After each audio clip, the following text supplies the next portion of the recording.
Mesdames et messieurs, bonsoir et bienvenue à ce deuxième grand rendez-vous télé de la campagne électorale. Face aux électeurs ce soir, Konan Kwadio Siméon, 51 ans, candidat indépendant. Pour la seconde fois, Konan Kwadio Siméon sollicite le suffrage des Ivoiriens. Il dit avoir des recettes pour améliorer leur quotidien.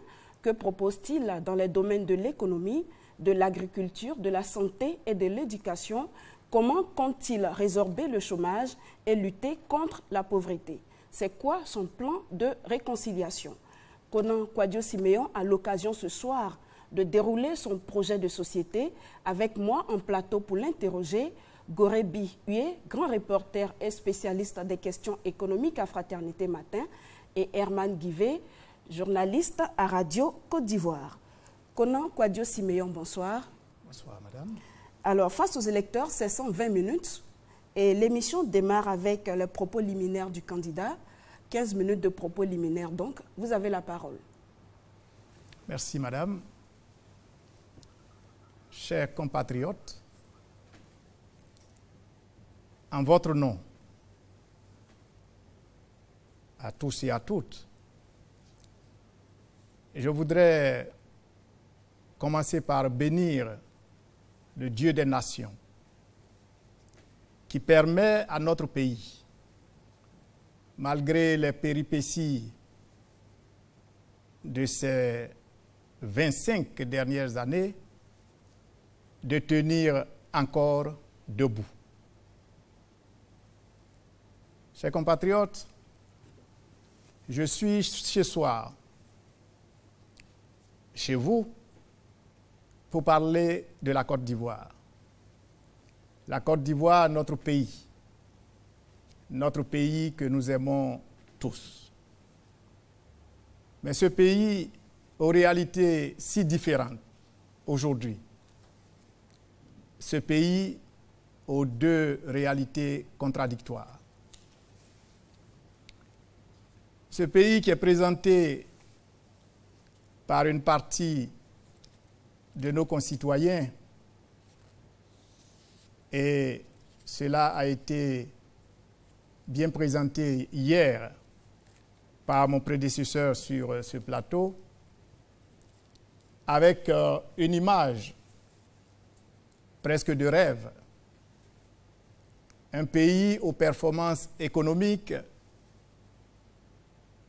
record, un pays à la gouvernance irréprochable, un pays où les Ivoiriens sont à nouveau réunis et travaillent dans la discipline, main dans la main. Bien sûr, les investissements massifs avec les ouvrages qui sortent de terre peuvent être là pour conforter cette image idyllique. Mais d'un autre côté, l'image d'une Côte d'Ivoire encore traumatisée par tant d'années d'affrontements. L'image d'un pays où l'état de droit semble être problématique. L'image d'un pays où la gouvernance a beaucoup de choses à se reprocher.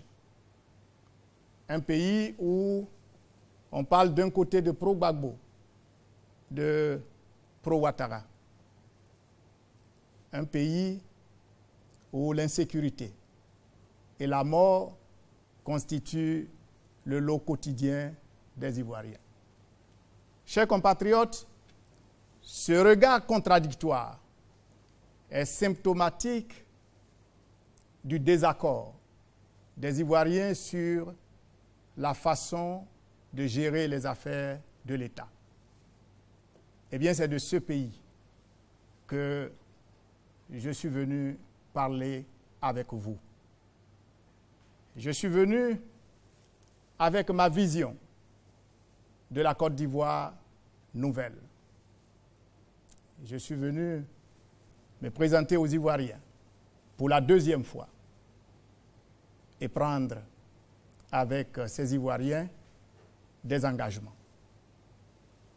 Mon projet de société, que j'ai baptisé « Dans l'amour, bâtissons une Côte d'Ivoire juste, unie dans ses diversités et prospère », tient sur 7 points qui sont les 7 engagements de mon contrat avec mes compatriotes.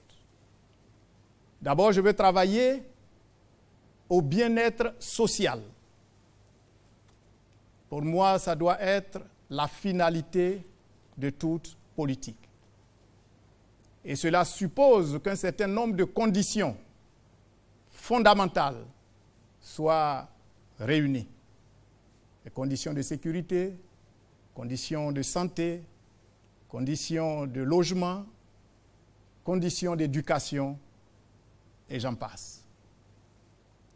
Mon deuxième engagement que je vais prendre devant les Ivoiriens, c'est l'instauration, je devrais dire la restauration de la paix. C'est un impératif pour moi. Et j'y travaillerai avec, bien entendu, la recette que je développerai si vous m'en donnez l'occasion. Mais pour arriver à la paix, une condition sine qua non s'impose. C'est la réconciliation nationale. Réconciliation nationale, objet et raison essentielle de mon intrusion sur la scène politique. Mon quatrième engagement sera la relance économique et la reprise du développement. Bien entendu, quand nous avons pu ramener la paix, il faudra maintenant s'occuper des Ivoiriens. Et je le ferai dans les propositions que je fais, dans la restauration, dans la relance de l'économie et bien sûr la reprise du développement. Mon cinquième engagement, c'est une voie que je compte promouvoir. Ce sera par le dialogue, par la concertation, que tous les différends que nous serons amenés à connaître, parce que nous sommes sur la terre des hommes, devra être réglés. Et mon sixième engagement sera un ensemble de vertus que je veux inculquer à mes concitoyens. Le travail bien fait, la vérité, la tolérance, l'honnêteté et l'intégrité. Et tout cela, et c'est mon septième engagement, devra reposer sur un socle, sur une constance, l'amour. L'amour doit être la base de nos relations. Et je veux y travailler. Voici les 7 engagements de mon action. Et ce pays a grand besoin de fraternisation, a grand besoin de paix, a grand besoin d'amour. Si vous reprenez à l'envers, je veux par l'amour mettre les gens au travail, à travers la relance économique, par les voies du dialogue, réussir la réconciliation, qui est la condition de la paix, pour pouvoir m'occuper de l'Ivoirien dans la finalité de ma politique, le bien-être social. Voici, chers compatriotes, ce que je compte développer avec nos amis, les journalistes, sur ce plateau. Je le fais en toute responsabilité. Je le fais parce que je pense que la Côte d'Ivoire a maintenant besoin de redécoller. Je le fais parce que je pense que nous ne pouvons plus continuer de nous entredéchirer. Je serai à votre disposition pour toutes les questions. Je vous remercie. Bien, merci Konan Kwadio Siméon. Vous nous faites gagner environ 10 minutes. Avant de poursuivre, je voudrais préciser que cette émission est découpée en 4 parties traitant chacune d'un thème. Dans un premier temps, nous aborderons les questions liées à l'économie et à l'agriculture. Puis nous parlerons d'emploi et de lutte contre la pauvreté. Il sera ensuite question des sujets de société avec en sous-thème l'éducation, l'enseignement supérieur, la santé et autres. Et enfin, la politique dans sa double dimension nationale et extérieure. Et c'est environ 20 minutes qui sont consacrées à chacune des parties. Alors, avant de commencer le chapitre économie, permettez-moi de vous poser une question que beaucoup de téléspectateurs et d'internautes se posent. En 2010, sur ce même plateau de la RTI, vous déclariez qu'une prophétie vous prédestinait président de la République de Côte d'Ivoire. Mais cette prophétie n'a pu se réaliser puisque vous n'aviez obtenu qu'à peine 1% des suffrages des Ivoiriens. En 2015, vous voici encore candidat. Konan Kouadio-Siméon. Est-ce que ce même esprit vous a revisité cette année encore et que vous a-t-il prédit cette fois? Merci, madame. En 2010, le 18 octobre exactement, sur ce plateau, en face de votre confrère Brouaka Pascal, j'ai déclaré exactement que j'étais candidat à l'élection du président de la République sur appel, suite à une révélation qu'il a plu à celui qui sait toutes choses avant son commencement de me donner. J'ai dit que je serai président de la République. Vous pouvez remarquer que je suis encore sur le chemin pour être président de la République. C'était donc pas pour 2010? Je n'avais pas affirmé, vous pouvez revoir vos... C'est pour 2015 alors? C'est jusqu'à ce que je sois président de la République. Et ça va durer combien de temps? Eh bien, ça durera le temps que Dieu voudra. Je serai président de la République de Côte d'Ivoire. D'accord. Si vous le permettez, nous allons revenir sur Terre pour nous rapprocher des préoccupations de vos compatriotes, donc les Ivoiriens qui nous suivent avec le chapitre économie et agriculture.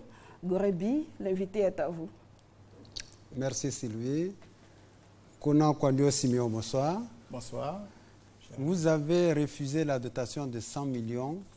Vous avez été octroyé par le chef de l'État, donc par l'État de Côte d'Ivoire, permettant ainsi à chacun des candidats de pouvoir battre campagne.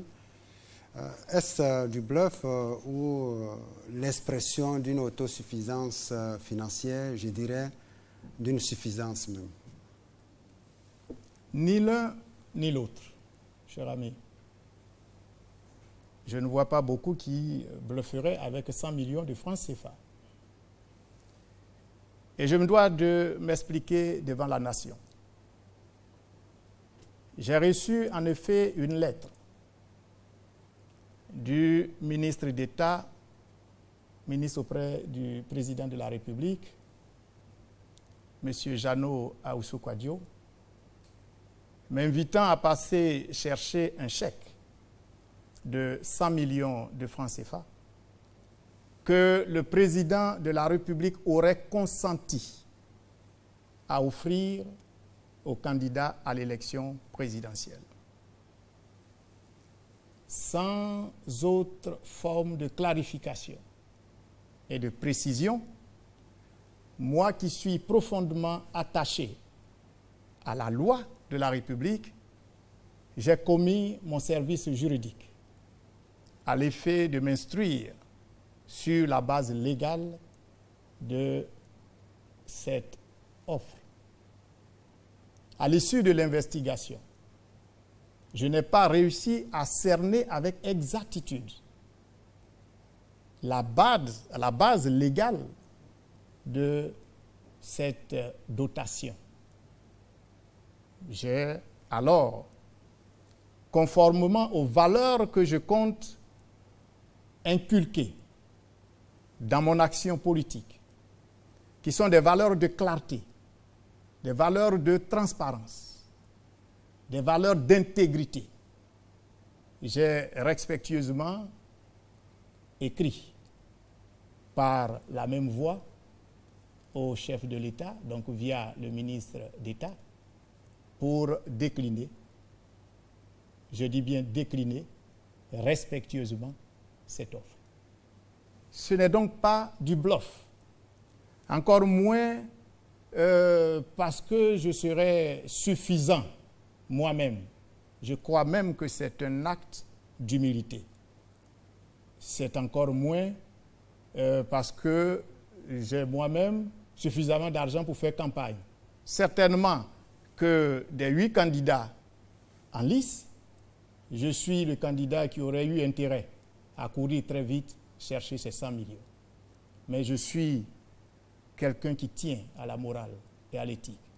Et quand je regarde nos populations, quand je sais que dans nos hôpitaux, quelquefois, nous déplorons des pertes en vies humaines simplement parce qu'on n'a pas un seul cachet d'aspirine, je me dis, cette offre, sur aucune base légale, en tout cas jusqu'à preuve du contraire, n'était pas la bienvenue pour moi. Je ne voulais pas me mettre en porte-à-faux, éventuellement, avec la loi. Je ne voulais pas être en pâture, car souvenez-vous, c'est par la télévision nationale que certains, dont moi-même, a appris l'information. Donc voilà, c'est conformément à des valeurs et également à mes valeurs, à mes convictions spirituelles que j'ai respectueusement déclinées. Alors, Konan Kwadjo Siméon, cette attitude a intrigué bien d'Ivoiriens parce que dans un premier temps, cette décision était bien inscrite au budget et il y a un internaute qui nous a saisi et je vais vous poser sa question. Est-ce qu'il n'était pas mieux, vous avez parlé tout à l'heure de besoins de santé et autres, est-ce qu'il n'était pas mieux de prendre cette somme pour l'affecter à une cause humanitaire? Je voudrais bien, madame, que vous me montriez la ligne budgétaire qui prend en compte cette dotation. Je crois que sur votre... Ce qui vous a gêné, justement, c'est le fait qu'on vous dise que c'est une offre exceptionnelle du chef de l'État. C'est bien cela? Non, madame, c'est le fait que, quand j'ai regardé dans le budget, aucune ligne n'était prévue pour cela. Contrairement à ce que vous dites. Et je crois que Monsieur le Président de la République, hier sur vos plateaux, s'en est expliqué et a bien confirmé que c'était une décision qui était effectivement exceptionnelle, qui n'avait pas été inscrite. Et vous aurez souhaité... Oui, vas-y, Go. Non, mais sachez que le chef de l'État a un budget de souveraineté qui peut utiliser également pour des causes sociales ou pour ce genre de situations. Donc, c'est aussi un devoir du chef de l'État de pouvoir créer les conditions d'une très bonne campagne. C'est une très bonne chose. Et en fonction de la compréhension de la chose, en fonction des valeurs des uns et des autres, je crois qu'il en a été remercié. Ok. C'est votre avis. Revenons donc. Alors, je peux revenir à votre question, à la question de ouais. l'internaute. Oui, allez-y. Oui, mais j'aurais pris pour donner à des nécessiteux, ça veut dire que c'était mon argent. D'accord. Alors, c'est la forme de décaissement qui vous gêne un peu. On va poursuivre. Voilà, madame. Alors, revenons. On m'aurait écrit, cher ami, pour dire, en vertu compris. De la loi numéro tant, vous êtes candidat à l'élection présidentielle, vous avez satisfait à toutes les conditions, vous avez droit à 100 millions de francs CFA, j'aurais été le premier à les prendre. Très bien, revenons à l'économie nationale. En 2010, vous l'avez rappelé tout à l'heure, le 18 octobre exactement, vous affirmiez sur ce même plateau de la RTI, et je vous cite, « Notre situation économique est exsangue ». Fin de citation. 5 années après, votre diagnostic est-il toujours le même? Je ne suis pas celui qui nie tout, même l'évidence. Bien entendu, l'économie a frémi. Il y a eu du mouvement.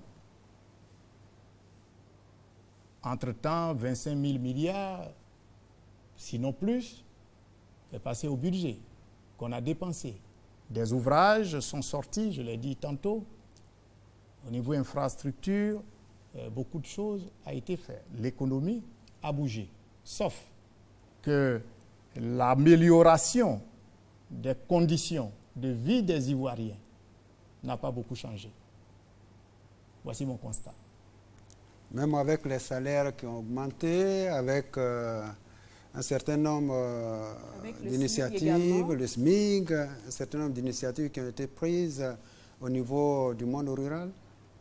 Oui, bien entendu. Vous savez, j'ai lancé ma campagne le lundi dernier dans les rues du Plateau Et un frère ivoirien, Vigile, m'a approché pour me dire, Président, le SMIC, si vous êtes là, est-ce que ça va être appliqué?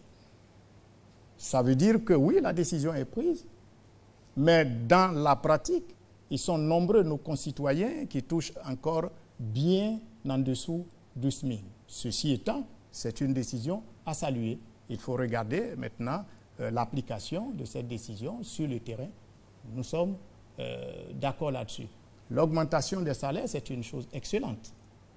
Mais vous êtes l'économiste et vous savez que l'augmentation va aussi avec l'inflation. Et vous comprenez aujourd'hui la cherté de la vie.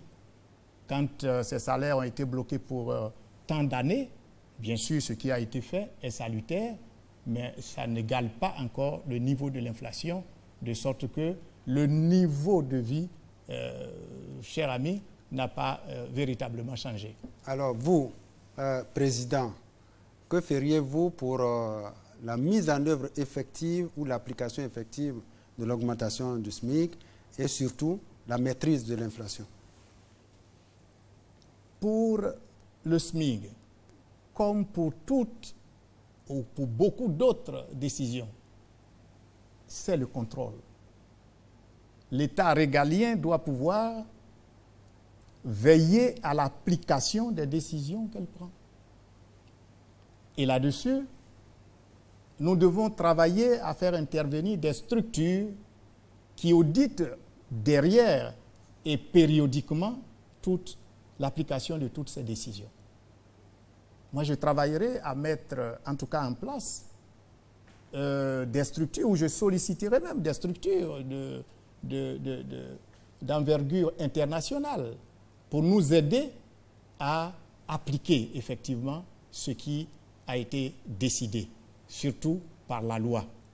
Au niveau de la maîtrise de l'inflation, il y a une chose. Pourquoi les coûts s'envolent?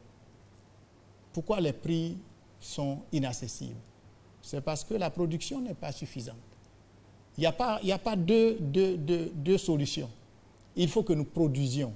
Il faut que nous inondions nos marchés de produits. Et ce pays est un pays immensément béni de Dieu. Il n'existe pas une seule localité en Côte d'Ivoire où il n'y a pas une richesse spécifique. Il faut travailler à la production et nous maîtriserons l'inflation. Alors, nous allons revenir à la production dans la suite de cette émission. Alors, vous parlez d'inflation. Aujourd'hui, vous estimez le taux d'inflation à combien? Parce que nous sommes en économie et vous êtes candidat à la présidentielle. C'est dire que vous avez fait des études sérieuses et vous avez des chiffres assez sérieux. Aujourd'hui, vous estimez l'inflation à quel taux? Je suis candidat à l'élection présidentielle. J'ai un certain nombre de statistiques, de chiffres face à l'électeur. Je ne suis pas venu véritablement abreuver mes concitoyens de chiffres. Je sais que depuis au moins une vingtaine d'années, dans ce pays, les salaires n'ont pas bougé. Et que ce qui coûtait il y a 20 ans 100 francs coûte aujourd'hui 300 francs. Vous voyez, je suis là dans l'ordre de quelquefois 200 à 300% d'inflation. Bien sûr, nous avons essayé, les gouvernements successifs ont essayé quelquefois de briser un peu cette inflation infernale. Mais la crise que nous avons connue nous a ramenés à là. De sorte qu'aujourd'hui, l'inflation, pour moi, est largement au-dessus du double des prix. D'accord. Alors, Konan Kwadjo-Siméon, bonsoir. Bonsoir. Permettez-moi de réouvrir la brèche tout à l'heure, on va dire fermée entre guillemets par Sylvie. Vous parlez de production. On sait que la Côte d'Ivoire est un pays à forte production vivrière, alors qu'il n'est nullement fait mention, enfin, dans ce que nous avons pu constater dans votre projet de société, de certaines précisions concernant la production vivrière en Côte d'Ivoire. Et c'est dire que durant votre quinquennat, la Côte d'Ivoire dépendra de façon particulière de l'extérieur. Nous ne voyons pas d'aspect, nous n'avons pas encore décelé d'aspect vraiment particulier concernant les productions vivrières. Pourquoi? Comment vous l'expliquez? Vous n'avez pas très bien lu mon projet de société. Aussi, je crois que je m'en suis bien imprégné. D'accord. Alors, je vais vous expliquer. Peut-être que vous allez trouver la partie. Je ne dis pas exactement que nous allons produire tel, mais je dis la chose suivante. Je dis généralement, les gouvernants investissent à partir du sommet, en espérant que ça descende jusqu'à la base. Mais dans nos systèmes, vous avez bien compris que les coupeurs de route ont vite fait d'empêcher que ça arrive. J'ai dit, quand j'arrive, je vais investir à partir de la base. Donc, la masse paysanne. Et j'ai dit, j'irai dans chaque village. Et quand j'arrive dans chaque village, dans chaque contrée, je dis, qu'est-ce qu'il y a de spécifique chez vous? Quelles sont les potentialités ici? On me dira, il y a du manioc. On me dira, ici, on fait de l'arachide.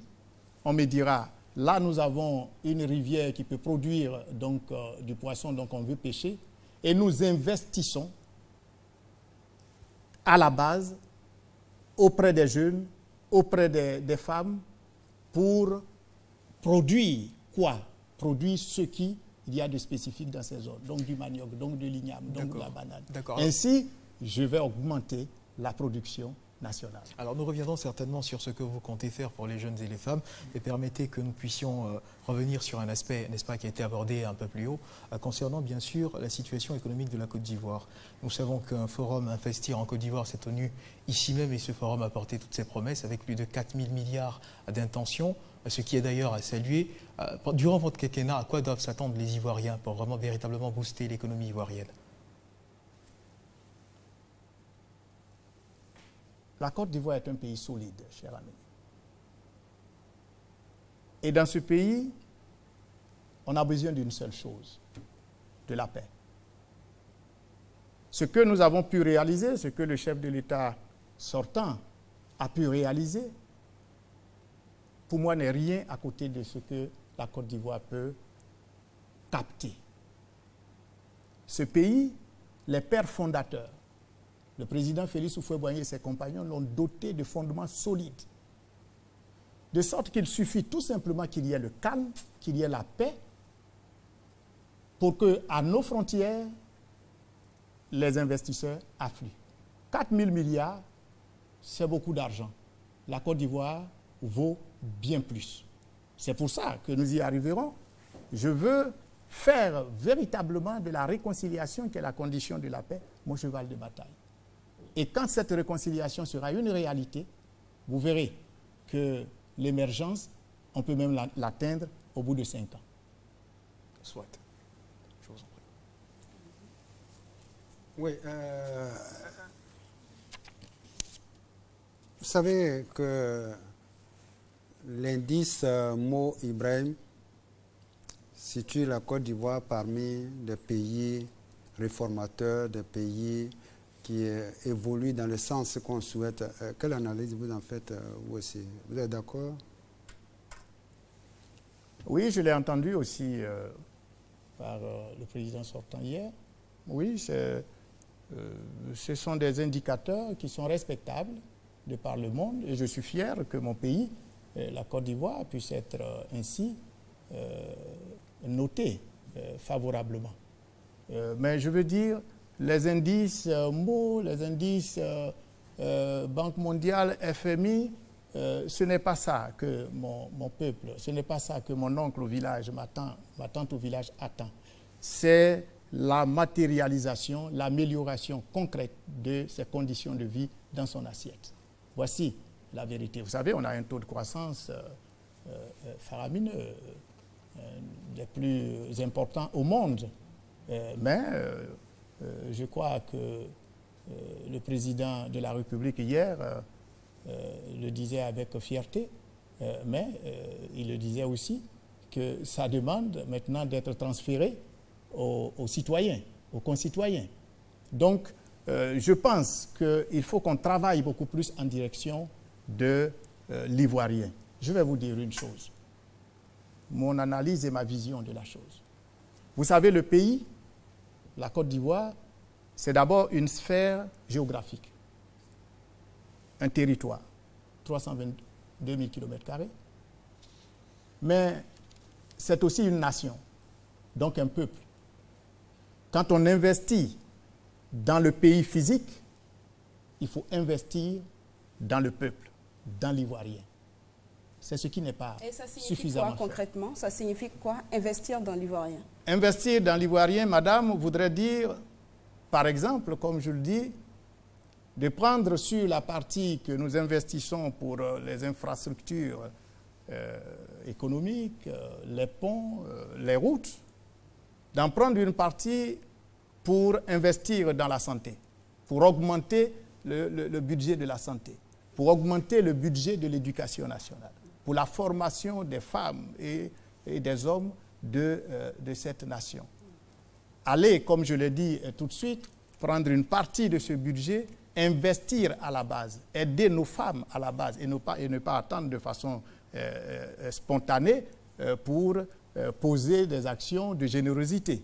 Voici ce que j'appelle investir dans l'Ivoirien. D'accord, nous allons... Je voudrais quand même dire qu'en Côte d'Ivoire, le budget pro-pauvre, comme les institutions de Bretton Woods l'ont appelé, le budget pro-pauvre ont augmenté depuis quelques années. Quand on prend simplement l'éducation, 28% du budget vont à l'éducation. C'est quand même considérable. C'est quand même considérable. Et puis tout à l'heure, parlant du taux de croissance, vous avez dit qu'il est important que la population reste cela dans son panier ou bien dans sa vie quotidienne. Mais n'oublions pas aussi que la Côte d'Ivoire a traversé une longue crise. Et donc, il faut un temps de croissance positive pour arriver à avoir l'impact véritable de cette croissance dans la poche de chacun d'entre nous. Je suis tout à fait d'accord avec vous, monsieur l'économiste. Mais le super économiste qui était ici hier, avant moi, avait dit il y a 5 ans qu'en 5 ans, il améliorerait mieux, il changerait les conditions de vie des Ivoiriens. Donc en 5 ans, on pouvait bien le faire. Konan Kouadio Siméon, il a aussi dit hier, on l'a tous écouté, et quand il faisait ses prévisions, c'était sans compter qu'il y aurait une crise. Vous êtes Ivoirien, vous avez vécu ici, c'est vrai que vous avez disparu après les élections, mais je sais que vous étiez en Côte d'Ivoire, vous avez connu la crise qu'on a vécue et vous savez combien de fois les crises détériorent tous les fondamentaux d'un État. C'est un processus, à vous entendre, c'est comme si rien n'avait été fait et que vous venez avec un bâton magique pour redresser la situation. Il n'y a pas de processus avec vous apparemment, c'est tout de suite et en même temps. Si telle est votre compréhension de ce que j'ai dit, c'est que vous m'aurez mal compris, madame. Expliquez-vous pour qu'on vous comprenne mieux. Non, c'est vous qui ne me comprenez pas, les Ivoiriens me comprennent très bien. Je ne crois pas. Ce que je veux vous dire, madame, j'ai entendu le président sortant, à chaque fois qu'il était coincé par une question hier, ressasser ce que vous êtes en train de me dire. J'étais en Côte d'Ivoire. J'ai été candidat à l'élection présidentielle 2010. Je suis donc bien placé pour vous dire que j'ai tout suivi, n'est-ce pas? Quand on dit que la Côte d'Ivoire, j'ai trouvé la Côte d'Ivoire en état de déconfiture. J'ai trouvé la Côte d'Ivoire qui était quasiment en banqueroute.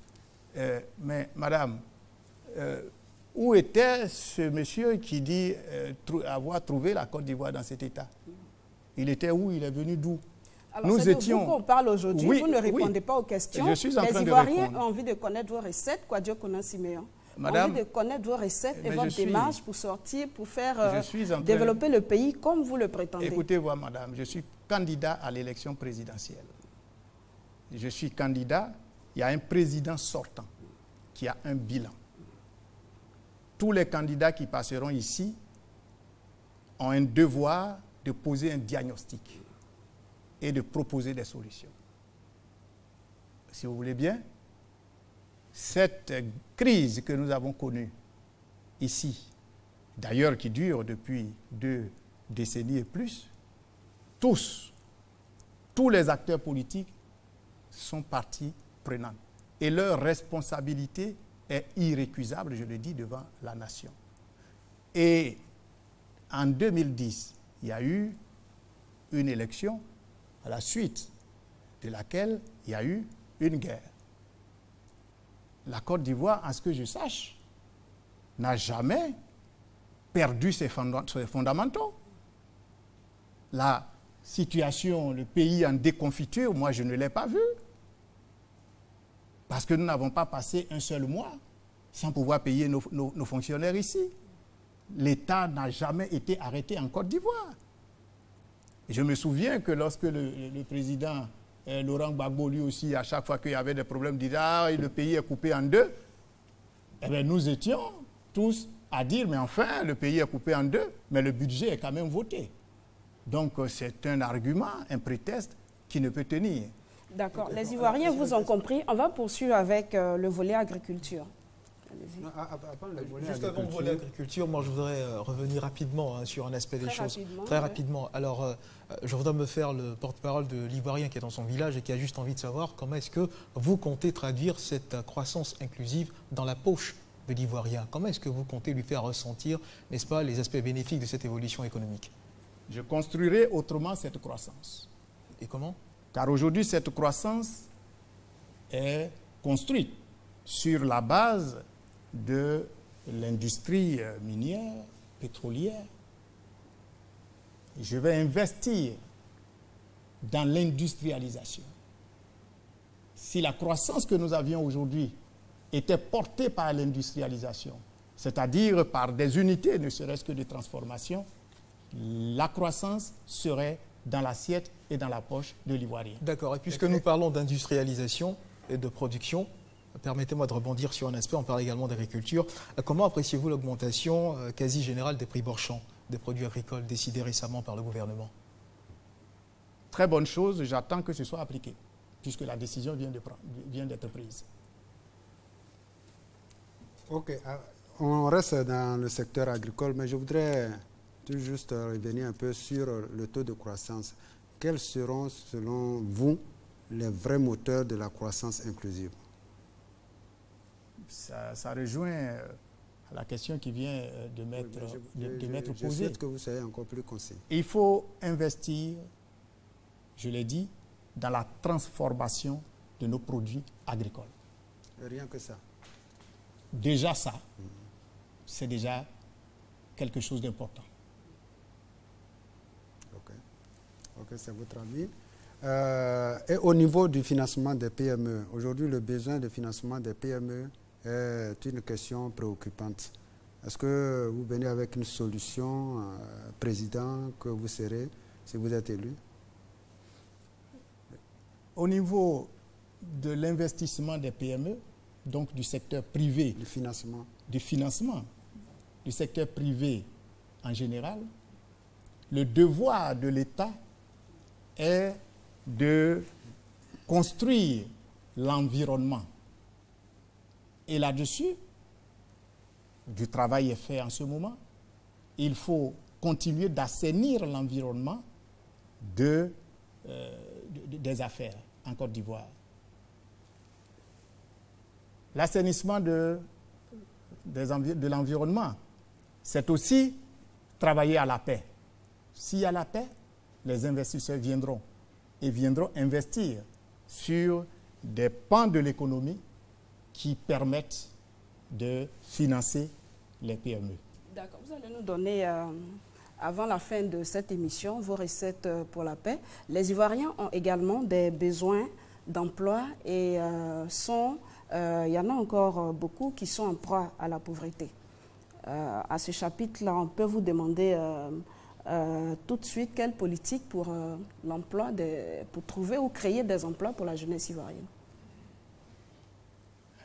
Je suis venu d'une réunion avec des associations de la jeunesse pour atterrir sur votre plateau. Et là-dessus, j'ai une proposition concrète. Le chômage, la question de l'emploi des jeunes ne peut être réglée que si nous donnons d'abord une bonne formation à cette jeunesse. Pour moi, c'est fondamental. J'y travaillerai. Ensuite, pour les jeunes qui ont fini, qui ont leur diplôme et qui cherchent de l'emploi, à quels problèmes sont-ils confrontés? On leur demande de l'expérience. Comment celui qui n'a jamais eu un premier emploi peut avoir de l'expérience? Donc là-dessus, nous voulons proposer un contrat social aux entreprises qui l'accepteraient. Ces entreprises-là, on leur ferait des aménagements fiscaux pour qu'ils acceptent donc d'embaucher ces jeunes diplômés. Alors, votre projet prévoit la création d'1,5 million emplois. Tous ces jeunes, c'est dans les entreprises, vous comptez les insérer? Non, madame. J'ai dit dans le domaine agricole, dans le domaine agropastoral, dans le domaine même industriel, mécanique, le tourisme, la culture, voilà, des créneaux où je compte diriger. Alors, à la lecture de votre projet, on réalise sur la question emploi que il n'y a pas de données chiffrées. On ne sait pas. Vous proposez seulement de créer 1,5 million emplois au terme de votre quinquennat, si éventuellement vous êtes élu, mais on ne sait pas quelle proportion ira dans les différents domaines. Est-ce que vous avez fait une étude ou pas, ou vous pensez qu'il y a encore de la place dans les domaines que vous citez? Oui, absolument, madame. Nous sommes dans un pays agricole qui restera, je crois, agricole pendant encore de longues années. Et les jeunes m'ont tout de suite interpellé là-dessus. Les jeunes de 25 à 40 ans, 35 ans, ils sont à environ 9 millions, ils me disaient. Et ils me disaient, vous créez pour 1,5 million et les autres 7,5 millions. Non, même les 9 millions, on aurait pu les caser. Mais je suis réaliste, il s'agit d'un quinquennat et je pense que si nous arrivons à 1,5 million, plus les 2 millions que le chef de l'État sortant a déjà créés, nous serions en train de résorber véritablement ce problème. Donc dans le domaine agricole, il y a des débouchés. Dans l'informel, donc dans les services, dans le commerce, il y a du créneau. Donc madame, je ne fais pas... Dans le commerce, dans les services ou dans l'informel, c'est quand même surprenant, insérer des jeunes dans l'informel. Mais l'informel, c'est quoi? Oui, répondez à la question. L'informel, c'est quoi pour vous? L'informel, c'est tous ces jeunes qui se retrouvent dans des petits commerces. Donc l'auto-emploi, en fait. L'auto-emploi, n'est-ce pas? Moi, je veux encourager à la création d'emplois par les jeunes eux-mêmes, à l'entrepreneuriat des jeunes. Mais pas dans le secteur informel, sinon l'État n'en tirera pas grand profit. Enfin, moi, je ne sais pas. Laissez me répondre à cette question. Oui. Non. Le secteur informel, c'est le secteur qui échappe, n'est-ce pas, à l'État. Et vous, Président, vous entendez laisser un secteur vous échapper? Mais il n'y a aucun pays qui réussit à maîtriser, en tout cas dans les secteurs formels organisés, il n'y a aucun pays qui élimine totalement l'informel. Mais l'informel... Et vous n'entendez rien faire pour ça, c'est encore plus grave. Mais bien entendu. Bien entendu. À vous entendre, vous voulez une politique de développement du secteur informel? Non. Le secteur informel est la partie qui n'est pas maîtrisée par l'État, mais qui nourrit les populations. Alors moi j'ai envie de savoir, quel équilibre faites-vous entre l'insertion de jeunes dans le système formel et l'incitation de jeunes à l'entrepreneuriat? Quel équilibre faites-vous? Non, c'est pas... C'est deux notions. C'est deux choses différentes. Deux choses différentes. Vous convenez avec moi que c'est deux choses différentes? C'est deux choses différentes. D'accord. Et si on parlait de balance, si vous aviez à choisir en termes de positionnement pour permettre à cette jeunesse de pouvoir se prendre en charge, pour laquelle des balances vous pencherez? Bien sûr, l'entrepreneuriat. Et quelles sont les raisons qui pourraient motiver ce choix? Eh bien, tout simplement parce que nous sommes dans un pays où l'État ne peut pas tout absorber, où les jeunes sont bien formés, sont qualifiés, et donc peuvent s'installer à leur propre compte. Et c'est une politique que j'encouragerai avec force. Car moi, je veux des Ivoiriens qui sont patrons. Je veux des Ivoiriens qui embauchent leurs compatriotes. Alors, les 1 500 000 emplois que vous entendez créer pour les jeunes, c'est sur 5 ans ou c'est sur 1 an? C'est sur 5 ans, je vous l'ai dit. Sur 5 ans. C'est déjà une performance. Si vous entendez développer l'auto-emploi, cela veut dire qu'il faut déjà, dans le système scolaire, inculquer l'esprit d'entreprise à ces jeunes. Donc, ce qui veut dire qu'au niveau du système scolaire, déjà, vous devez prévoir des choses, disons des démarches, un cursus, absolument, des filières adaptées. Si vous allez dans mon projet de société, je dis qu'il faut redéfinir. Il faut redéfinir le rôle de l'école dans la société. Il faut retravailler sur nos matières, en tout cas sur la formation que nous donnons à nos jeunes. Car aujourd'hui, nombreux sont ceux qui sortent avec des diplômes, mais qui sont totalement en inadéquation avec le marché du travail. Donc, bien entendu, pour former... reformuler sa question pour qu'on la comprenne mieux. Alors, le problème, vous voulez encourager l'auto-emploi ou inciter l'auto-emploi. On n'a pas encore perçu le comment. Vous partez d'où pour arriver où? Vous le faites comment? Oh, mais enfin, madame, vous êtes bien décidée à m'embarrasser, mais non, vous n'y réussirez, vous ne réussirez pas. Non, vous êtes là pour convaincre les Ivoiriens sur les recettes que vous leur apportez. Oui. Et notre rôle est de vous demander comment vous comptez le faire. C'est simplement ce qu'on fait, sans plus. Si vous lisez mon projet, je dis que nous allons faire en sorte que dans les matières que nous enseignons, ces matières insistent sur la qualification de nos étudiants, de nos apprenants, pour qu'ils s'établissent à leur propre compte en sortant.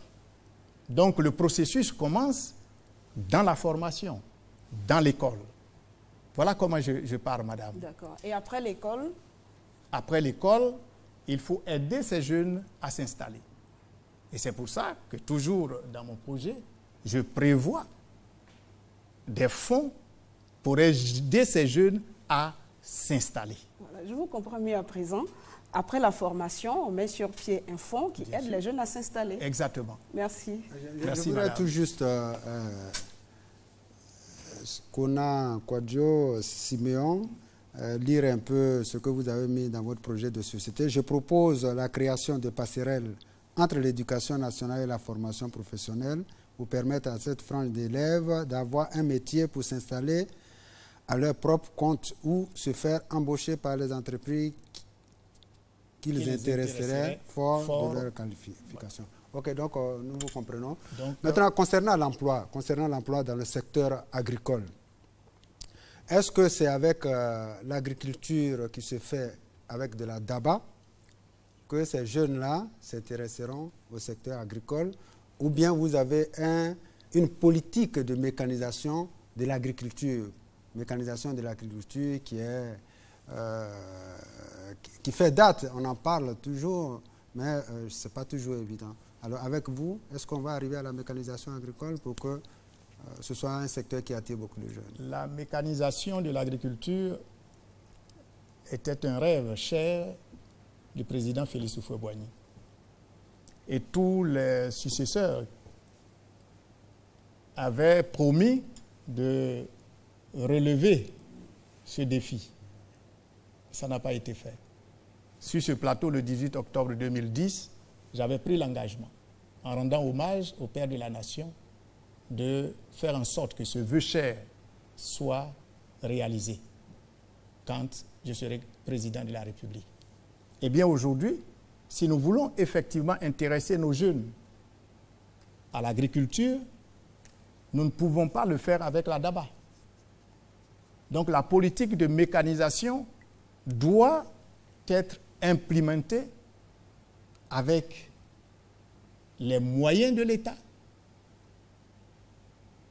en aidant ces jeunes à s'installer dans le grand bien et dans le grand intérêt de l'État de Côte d'Ivoire.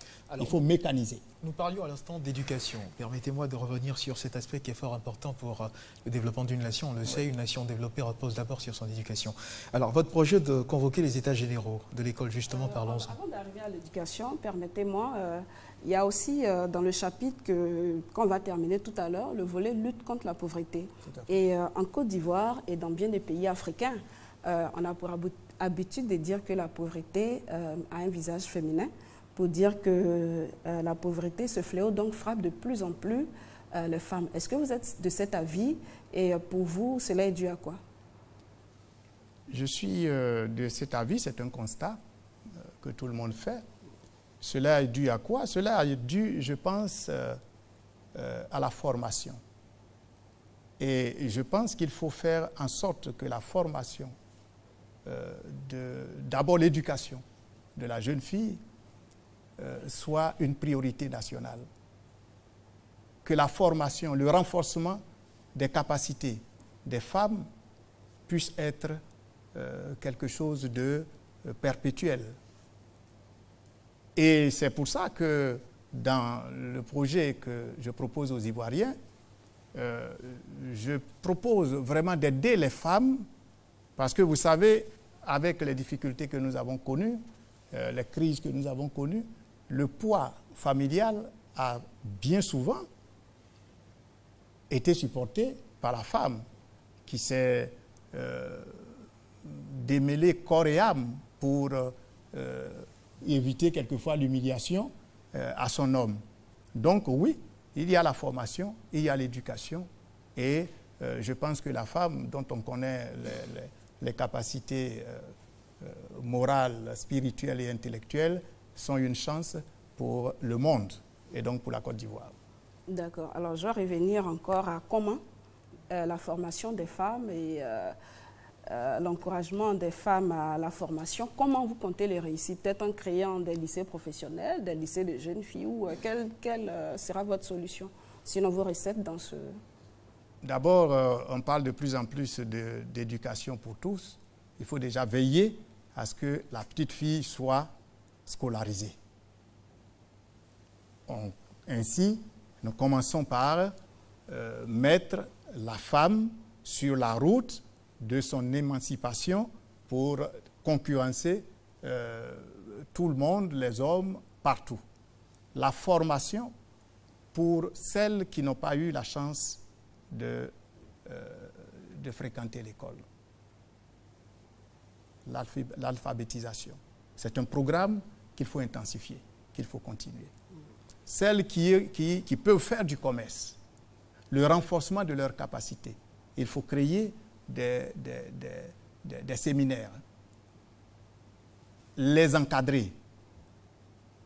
Ainsi, je pense qu'on peut leur donner des capacités de se défendre.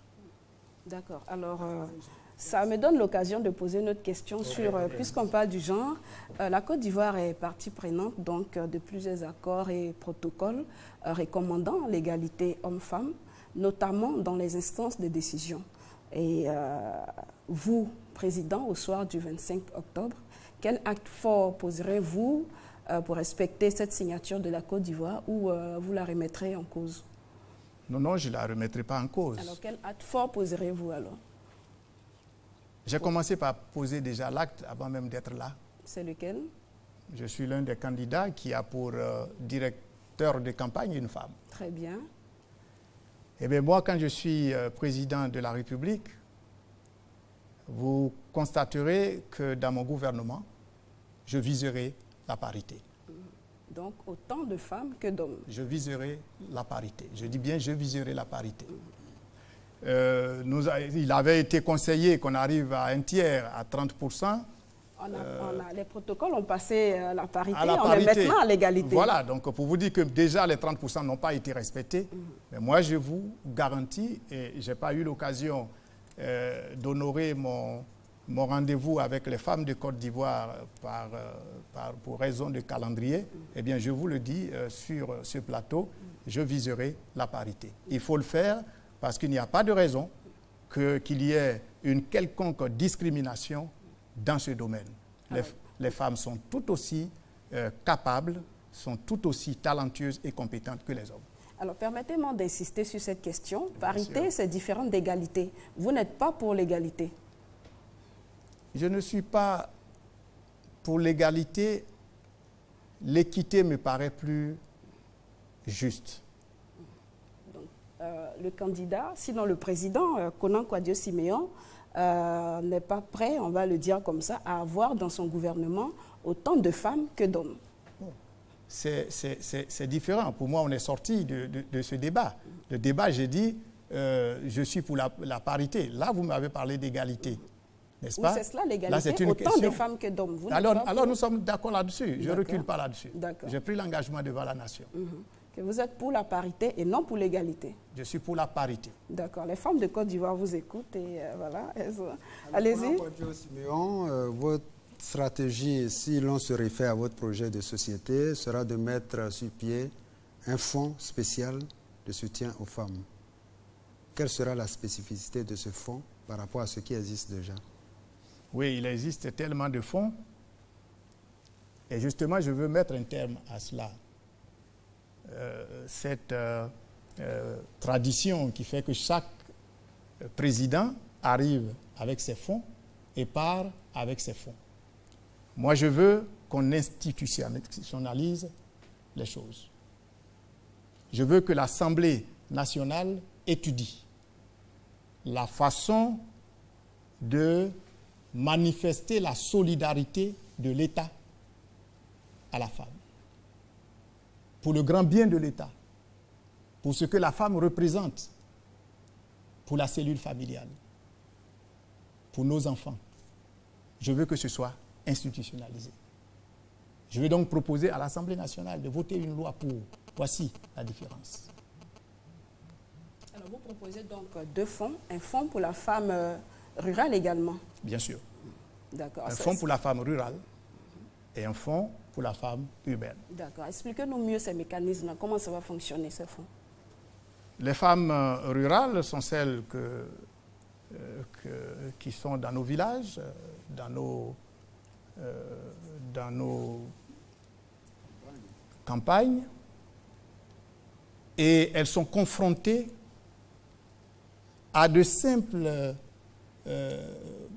problèmes de démarrage d'activité, le démarrage même d'un champ. Je veux que ce fonds-là puisse être comme un fonds de garantie auprès d'une banque, qu'une femme ivoirienne qui veut créer un champ, qui veut faire un petit commerce, qui veut faire son attiéké, puisse, parce qu'elle aura été formée au b.a.-ba, à des notions minimales de gestion, puisse faire un petit projet, présenter à cette banque qu'elle ait un fonds pour travailler, et je pense qu'il faut aussi rembourser. Tant que nous ferons des dons, nous n'apprendrons pas à pêcher. Moi, je veux apprendre à pêcher. Je veux mobiliser les ressources de l'État pour constituer des fonds de garantie, permettre à ces femmes d'avoir le crédit nécessaire, mais il faut que ce soit du revolving, il faut que ça tourne pour que d'autres puissent en profiter. Ce n'est pas différent de ce qui existe en ce moment? Je n'en ai pas une connaissance exacte. D'accord. Oui, allez-y. Après donc le respect des questions consacrées au genre, permettez-moi de revenir à l'éducation, qui pour moi est véritablement une question cruciale. Alors, je disais que dans votre projet de société, vous décrivez, sinon vous dénoncez le laxisme, la médiocrité, la tricherie, autant de mots qui minent l'éducation en Côte d'Ivoire. Alors, quels sont vos moyens, vos ressources pour lutter contre ces géants qui perturbent l'école ivoirienne? Encore une fois, l'éducation, la formation. L'éducation à la base. Vous verrez que je propose qu'on revienne, en tout cas qu'on en revienne à l'éducation civique, à l'inculcation des valeurs morales et éthique, les valeurs de respect de l'autorité, les valeurs de respect de la chose publique, les valeurs de respect du droit d'aînesse, je pense que c'est dans la mentalité qu'il faut travailler. L'éducation civique n'est-elle pas déjà pratiquée dans les écoles? C'est une question. Hein, c'est une question, à ma connaissance, elle n'est pas généralisée. Et comment comptez-vous la vulgariser, cette éducation? Il faut la vulgariser, il faut l'instituer dans les matières et il faut veiller à ce que ce soit fait dans le temps qu'il faut pour que ces jeunes soient bien imprégnés, soient demain des hommes respectueux de tout ça. Elle n'est pas vulgarisée, ça veut dire quoi concrètement? Parce que l'éducation civique fait partie des curricula dans le système éducatif. Oui, tout à fait. Vulgariser consisterait en quoi? Pas suffisamment à mon goût, c'est-à-dire il faut non seulement faire en sorte que le temps, n'est-ce pas, les horaires consacrés à cela soient multipliés au moins par 2. Et il faut faire en sorte également que nous puissions l'étendre au-delà du niveau actuel. Parce que cette éducation-là, nous en avons besoin même à l'université, même au supérieur. D'accord. Okay. Toujours dans le domaine de l'éducation, je ne reviens pas à la question à laquelle vous avez déjà répondu. Vous voulez instaurer un partenariat entre certaines filières de formation pratique dans nos universités, c'est ce que vous avez écrit dans votre projet de société, et des entreprises, y compris des structures bancaires. Quelles en sont les motivations et comment cette espèce de tutorat va concrètement se réaliser, j'allais dire? Nous savons qu'il y a des structures, des sociétés spécialisées dans des domaines, par exemple la communication, dans la banque, même des cabinets importants d'avocats. Ils sont demandeurs d'étudiants sortant de nos différentes universités. Ce que je propose là, c'est que pour le financement des études des étudiants, nous puissions avoir ce partenariat qui permette à une banque de dire, bon, moi, j'aurais besoin, dans 2 ans, de, par exemple, 50 élèves gestionnaires, et donc, je serai prêt à aider au financement de ces étudiants. Et nous ferions en sorte que ces étudiants, une fois formés, soient donc à la disposition de ces structures. Voilà ce que j'entends par ce partenariat. C'est un projet qui devrait tenir sur tout le long de votre quinquennat? Qui devrait tenir non seulement sur tout le long de mon quinquennat, mais par la suite, avec celui qui viendra. Donc vous vous engagez donc à mettre des balises pour que ce projet, si jamais vous veniez à être élu président de la République, à mettre des balises pour que ce projet soit véritablement instauré? Absolument. Est-ce qu'il y aura des mesures d'accompagnement décidées par l'État pour accompagner justement ces entreprises, les encourager à assurer ce...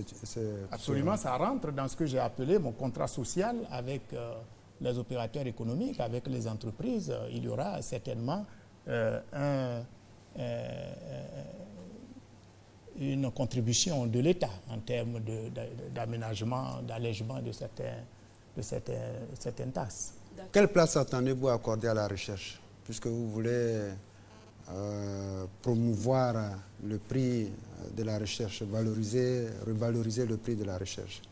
Une place importante, c'est aussi écrit dans mon projet de société. Oui, c'est pourquoi je vous pose la question justement. Une place importante parce que aujourd'hui, dans le concert des nations, la recherche, les découvertes permettent de propulser toutes les nations.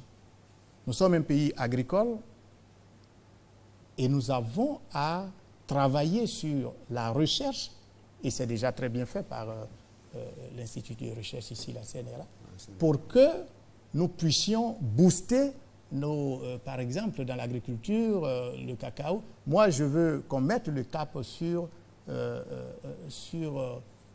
fois plus de production. Je veux doubler la production cacaoyère sur 10 ans maximum. Je veux même tripler cela. Nous pouvons le faire. Donc, la recherche est extrêmement importante et c'est pour cela d'ailleurs que là aussi, des prix existent, mais quand les recherches sont faites, les découvertes sont faites, je suis choqué que ces découvertes ne soient pas célébrées. Il faut les célébrer, il faut donner un prix à ceux qui trouvent, de façon à encourager les autres de faire autant. Alors, au-delà de l'instruction civique, qui sera certainement renforcée si jamais vous veniez être élu président de la République, vous dites également dans votre projet de société que vous allez restaurer l'autorité du maître. Alors, on aimerait bien savoir de quoi il en retourne. Oui, l'autorité du maître... dans une école où le maître était rudoyé par ses élèves, vous avez des solutions, des propositions C'est un drame. Pour le réhabiliter? C'est un drame. Le maître, je ne suis pas très âgé, mais à notre temps, le maître, quand on le voyait dans le village, on courait pour aller dire « Bonjour monsieur ». Si vous étiez en train de faire quelque chose de répréhensible, vous disparaissiez de sa vue. Aujourd'hui, le maître n'a aucune autorité, même aucun respect. Je veux qu'on en revienne à ces valeurs. Ce sont des choses importantes. Les apprenants doivent avoir du respect pour ceux qui dispensent le savoir.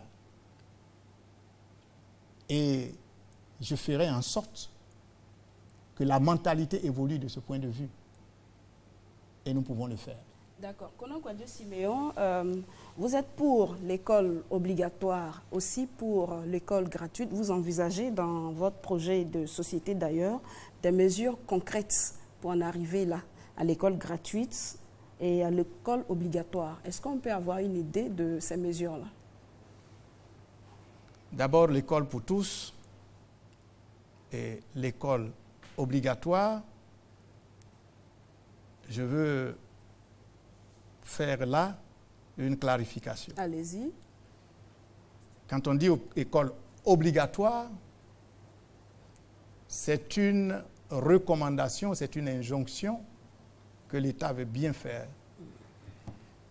Mais pour que nous puissions mettre en place éventuellement des mesures de coercition pour les parents qui seraient pas respectueux de cette mesure, l'État a l'obligation de remplir les conditions qui permettent de mettre tout le monde à l'école. Donc la mesure que nous devons mettre, c'est de multiplier, encore une fois. De ce point de vue, du travail est fait. Il faut continuer de multiplier, de mettre à disposition de ses parents au moins les classes. Nous avons beaucoup à faire de ce point de vue. Je travaillerai à renforcer, dans le sens qui est déjà bien imprimé, la mise à disposition des classes. D'accord. Alors, l'école avec vous sera obligatoire et gratuite jusqu'à quel âge ou jusqu'à quel niveau? Ce qui serait intéressant de faire, ce serait d'aller jusqu'au secondaire. Mais la Côte d'Ivoire a ses réalités et je pense que si on arrive à le faire jusqu'en classe de CM2, ça sera déjà une contribution importante. D'accord. Comment allez-vous motiver les enseignants du primaire à aller jusqu'à dans les hameaux pour donner cet enseignement à nos enfants? Parce que c'est souvent qu'ils préfèrent rester dans les villes. Oui, je veux rendre hommage à tous les enseignants, à tous ces femmes et ces hommes qui, dans des conditions extrêmement difficiles, j'en sais quelque chose, se dépensent pour dispenser le savoir à nos enfants. L'État restera toujours reconnaissant et regardant sur les conditions, en tout cas matérielles, de travail et autres. Mais nous ne pourrons pas faire autrement. La Côte d'Ivoire est un tout et il n'y a pas pour moi de lieu reculé par rapport à quel point. Nous devrions encourager tous les fonctionnaires qui sont affectés à quelque lieu que ce soit d'y aller avec fierté. Alors, On parle toujours d'éducation, hein, bien sûr, et cette fois-ci de technologie de l'information, de la communication, l'éthique. Quels sont vos rapports avec l'éthique et quelle place ceux-ci tiennent dans votre projet de société? Bien sûr, dans une société ivoirienne si juvénile, nous avons dit plus de 70% de jeunes, l'éthique ne peut pas ne pas figurer en bonne place dans le projet de société du candidat de 51 ans que je suis. Moi-même, je suis très internaute. Je lis mes journaux sur le net. J'essaie d'animer comme je peux ma page Facebook. Oui, il faut aujourd'hui encourager cela. Et une chose précise que je compte faire dans ce domaine, c'est faire en sorte de vulgariser en abaissant là aussi un peu les taxes de façon à ce que le commun des Ivoiriens puisse s'acheter du matériel pour donc pouvoir se connecter. Alors l'on a pu observer également une utilisation que cette population juvénile faisait des TIC, une utilisation assez, enfin, un peu délicate. Voilà. Et comment vous comptez, n'est-ce pas, résorber ce problème-là avec, on le sait, hein, les phénomènes de broutage, entre guillemets, oui, vous de voulez cybercriminalité, parler de entre guillemets. cybercriminalité. Voilà. Comment est-ce que vous comptez, n'est-ce pas, appréhender tous ces problèmes et y apporter quelque chose? Il faut sévir. Il n'y a pas de façon, il faut sévir. Ça fait partie des questions comme la corruption. Et là-dessus, président de la République, je serai sans état d'âme. Ça sera tolérance zéro. D'accord. On peut passer au chapitre santé. Oui, c'est justement à ce chapitre-là que je vais m'attaquer. Konan Kwadjo Siméon, le penseur l'a dit, il n'y a de ressources que d'hommes. Mais il faut encore que ces hommes soient en bonne santé. Dans votre projet de société, vous voulez rapprocher les structures sanitaires des populations, inciter les populations par des dispositions rassurantes à aller dans ces structures sanitaires. Alors, j'ai envie de vous demander quelles sont ces dispositions qui seront rassurantes. Je suis d'accord avec vous que la santé est importante, éminemment importante, et que la force d'une nation dépend de la qualité de ses hommes et de ses femmes. Et sur la question de santé, il n'y a pas de solution miracle. Nous sommes un pays qui est en train de se développer et nous n'avons pas suffisamment de structures de santé pour que nos concitoyens puissent aller se soigner. Il faut continuer de construire des centres de santé. Quand je parle de dispositions rassurantes, c'est déjà par rapport à ce qui existe. Vous savez, nous avons des centres de santé qui ne sont pas du tout fréquentés. Qui ne sont pas du tout fréquentés parce que ces centres ne sont pas suffisamment, n'offrent pas les soins de qualité suffisante pour intéresser les populations. Et à quoi devrait-on s'attendre avec vous, élu comme président? Mais avec moi, il faudra s'attendre à ce que quand il y a un centre de santé, il y ait de l'équipement minimum, qu'il y ait un suivi pour qu'il y ait toujours le minimum de médicaments pour traiter les gens. Ce n'est pas toujours le cas dans certains centres.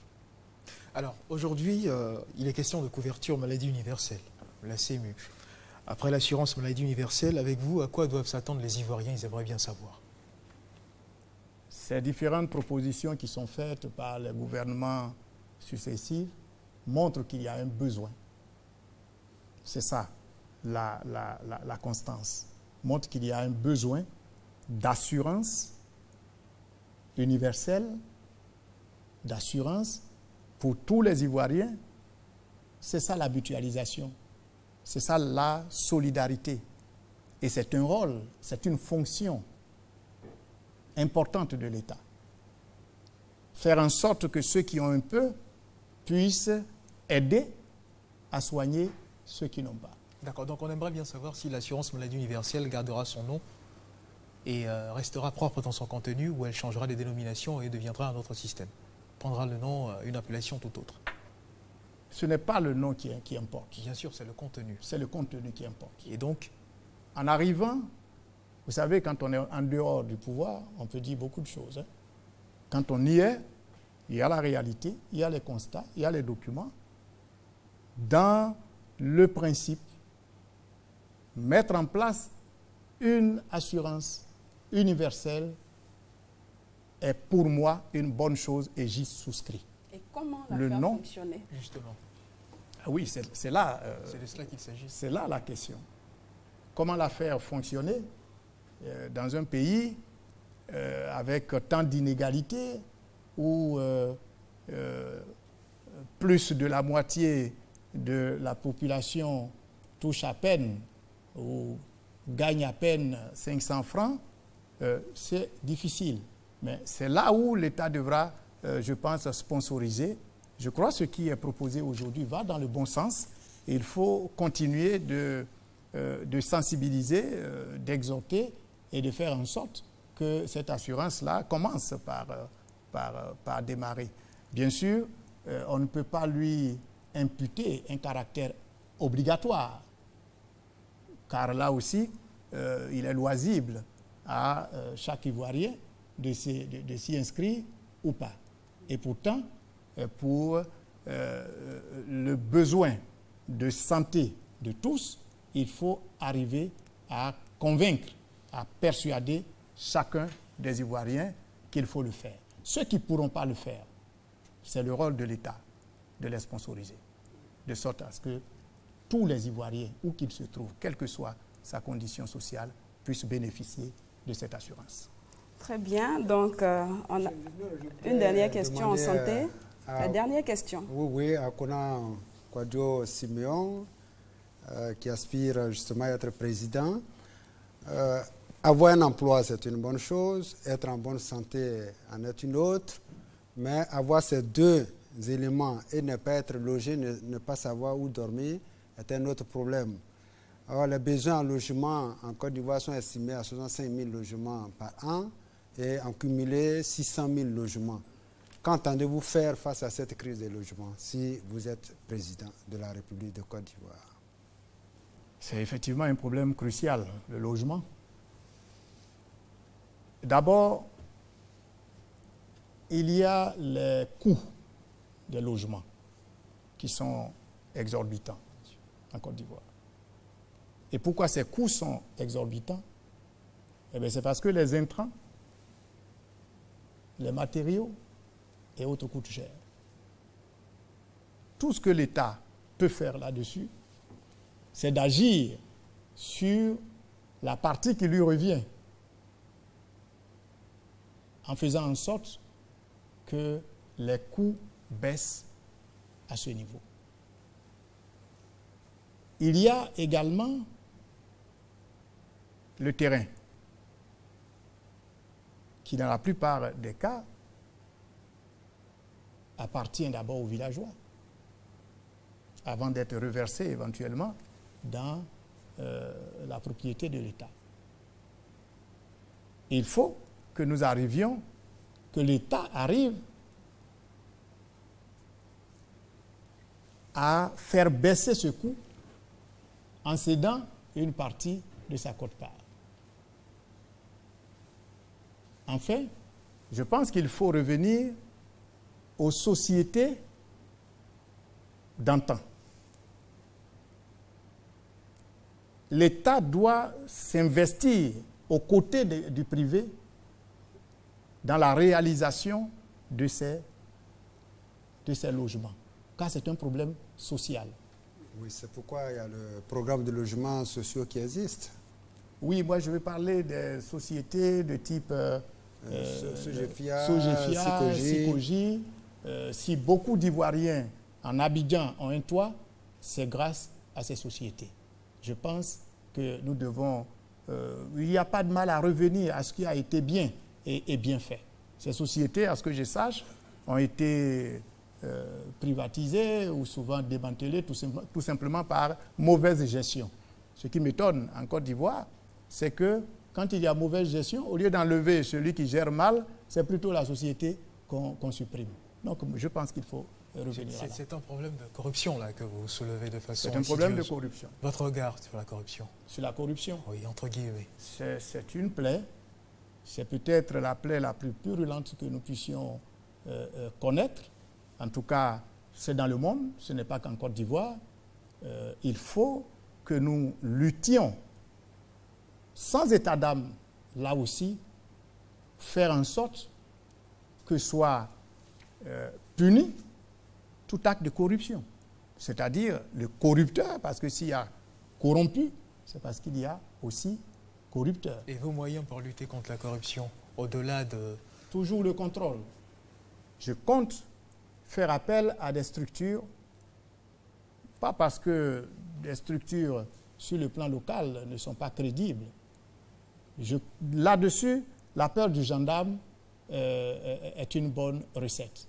Et je compte faire appel à des structures d'audit pour ce qui concerne en tout cas les services de l'État. Des structures d'audit de type, je n'ai pas cité des noms ici. Mais il y a quand même l'inspection d'État qui fait ce travail. Oui, j'ai toute confiance, mais il est toujours bon de renforcer.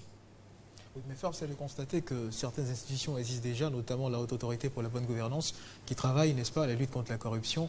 Aujourd'hui, les voyants, avec votre permission, hein, sont au vert. On peut quand même essayer de le dire ou de tendre de le dire. Alors, vous, élu président, est-ce qu'on aura un autre organe pour permettre, n'est-ce pas, de lutter contre ce fléau que vous avez vous-même décrit? La mise sur pied d'un autre organe pour accompagner cet organe, ou vous procéderez tout simplement à la mise sur pied d'un autre organe, tout simplement? Non, j'ai prévu, vous le lirez aussi dans mon... J'ai prévu de mettre en place un pool d'experts pluridimensionnels pour non seulement réfléchir à des questions pointues, constituer un cadre de référence pour l'action gouvernementale, mais également une structure spéciale d'audit, en tout cas à côté des services qui existent déjà. Ça sera une structure à la présidente de la République pour essayer de double-checking, tu vois, comme on le dirait en anglais, pour recontrôler par derrière tout le travail qui serait fait par les institutions. D'accord. Nous allons donc aborder le dernier thème de cette émission, et d'ailleurs c'est votre sujet de prédilection, la réconciliation. La première question, vous présentez déjà comme le neutre réconciliateur, c'est comme ça qu'on vous appelle. Alors expliquez-nous pourquoi vous vous présentez comme tel. Madame, depuis un quart de siècle, notre pays s'est engagé dans un processus qui nous a conduit de guéguerre entre les leaders politiques à une véritable guerre. Et depuis toutes ces longues années de crise, les affrontements, les tueries ont amené ces différents camps, ces différents leaders à un point de non-retour. Nous étions arrivés en 2010 à une situation où nous savions, et je l'ai dit, j'aurais préféré infiniment ne pas avoir eu raison. J'avais dit, si, en allant à cette élection, si Laurent Gbagbo gagnait cette élection, nous ne ferions pas l'économie d'un affrontement. Si Alassane Ouattara gagnait cette élection, nous ne ferions pas l'économie d'un affrontement. Si Henri Konan Bédié gagnait cette élection, nous ne ferions pas l'économie d'un affrontement. Pourquoi? Parce que ces frères, dans leur volonté de gouverner, sont arrivés à un moment donné à une haine viscérale entre eux. Et mon principe, c'est que, madame, quand deux se battent, l'œuvre de réconciliation incombe toujours à une tierce personne.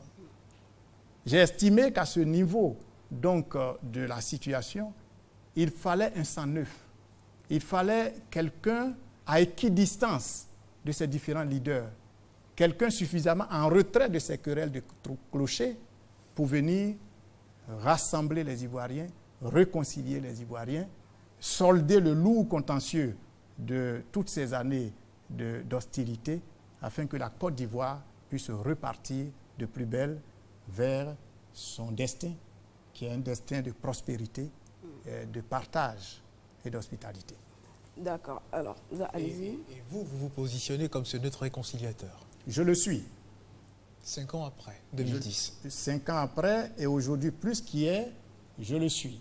Si je suis des 14 candidats de l'élection 2010, hormis le président sortant, qui est candidat parce qu'il défend son bilan, des 13 autres, si je suis le seul à être à nouveau candidat, c'est parce qu'entre les deux tours, souvenez-vous, Madame a rappelé, j'ai eu moins d'1%, mais ces moins d'1% m'ont donné à être 7e sur 14, quand même.